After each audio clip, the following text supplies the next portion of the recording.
It was the first round of the battle for Wyoming-County Saturday night. Westside Renegades and Wyoming East Warriors with crazy coaching changes for both squads. Kent McBride in at East while Nick Cook serves as Westside's interim. But to the game, it was a tight one for both sides. East gets the first punch when Brock Johnson nails the corner three, but the Renegades fight back. Colton Lester drives in on the wing, knifes through the Warriors defense, trailing by one after one.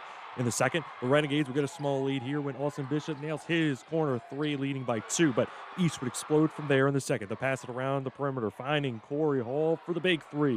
A little later, if the crowd isn't into it yet, well, how about Connor Fox with the rack attack? Big man going up to lead by 9 at the break to the second half. East will keep full control. Freshman Tyler Muscari pushes the break, dishes off to Johnson for the reverse finish later in the third. Zach Hunt now. He'll hunt on the Renegades defense here and in for two more. Now here, the freshman, Muscari, showed off the playmaking earlier, but how about the finish inside? Now, just before the end of the third, Renegades trying to get momentum into the final quarter. Braxton Waldron gets it on the perimeter. He'll knock down the three with 5 seconds to go.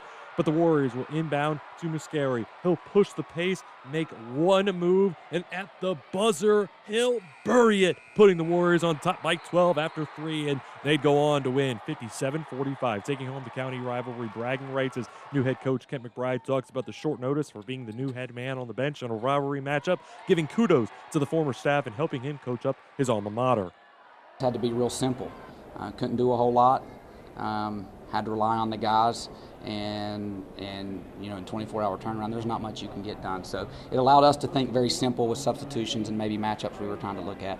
So it was actually pretty fun to coach. Told the guys when I took the Concord job, that being my alma mater, it had a certain feeling in your heart, and you have one when you come here. And it's exciting, and I'd be remiss to not mention the fact that a lot of this part of this win comes to the previous staff. You know, they ran stuff out there that I don't even know the play call for. So there's credit to go around for this win from the guys in this locker room, and unfortunately the guys that aren't anymore.